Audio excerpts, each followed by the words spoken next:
Felilum, fiddleheads, and welcome to Station AOAS. I'm Mortimer Farnsworth, back for my first Omnicast in 2021.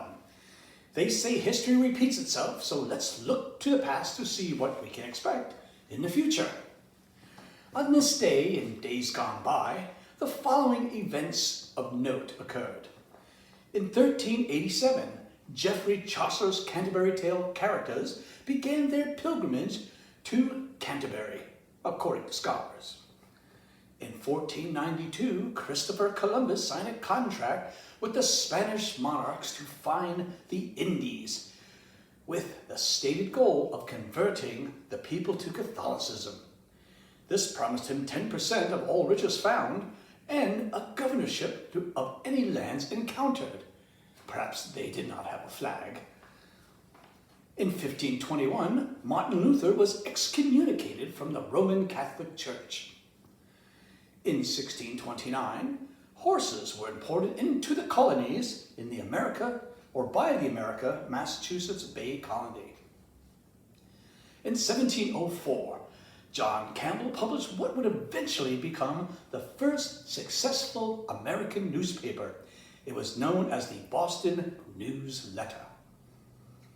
In 1964, the Ford Motor Company unveiled its new Mustang model. And in 2012, the 8th century St. Cuthbert Gospel, Europe's oldest intact book, was purchased by the British Library for £9 million.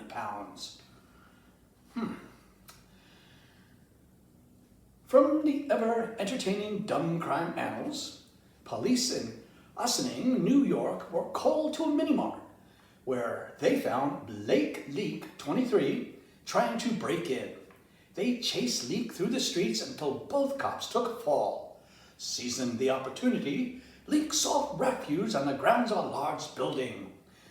The building was the Sing Sing maximum security prison, where he was promptly nabbed by a guard. Well done, Blake. Pays to know your neighborhood. Now, for today's Straight from the Art section, I'll read The Ship's Cat by I.M. Bonetti. Must get into character.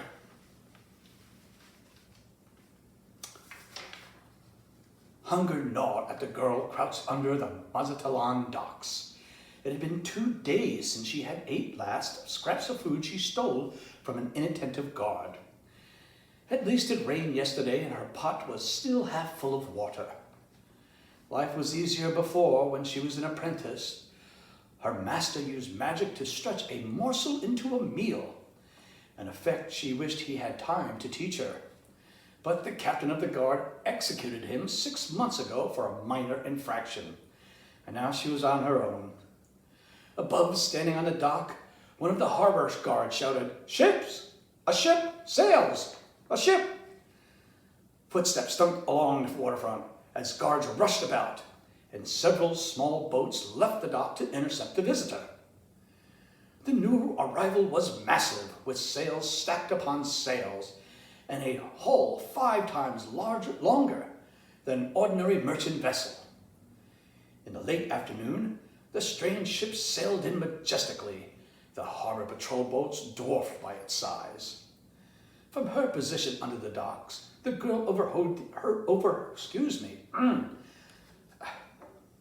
lubricate. From her position under the dock, the girl overheard the exchange with the harbor master. The crew did not speak the language, but the captain had some magic that let him converse a little. The strangers looked well fed.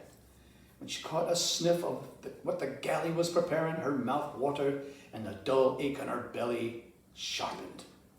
Surely a ship that size had plenty of food. For more of the story, see the Ocademy's Besties and Beasties anthology, available via your local Amazonian.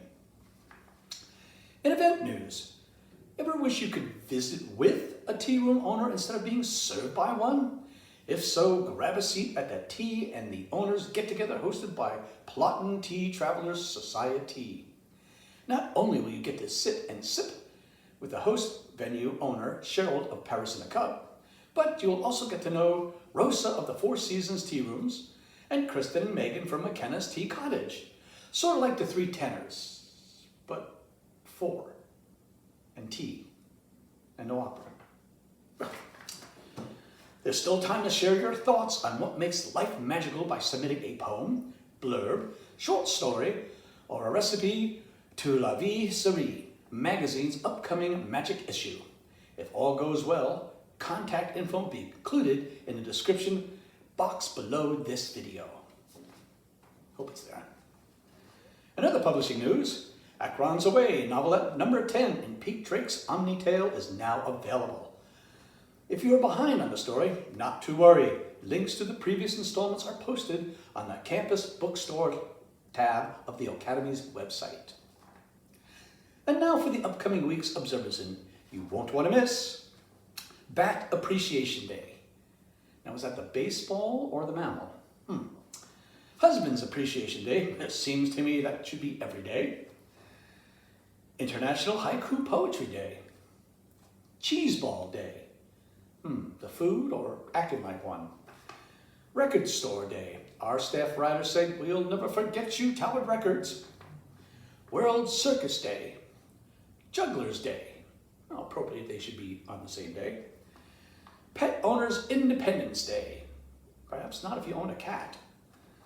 Garlic Day. Look-alike Day. Volunteer Recognition Day. Earth Day for Terrans in the U.S. National Jelly Bean Day. Lover's Day. Muffin Day. Zucchini Bread Day. Well, you can knock out two birds with one stone and make unique zucchini bread muffins. Take a Chance Day. And my favorite, Blah Blah Blah Day. Well, that concludes today's Omnicast for Station AOAS. I'm Mortimer Farnsworth, wishing you a week full of as much fun as the law allows. Charité Saw.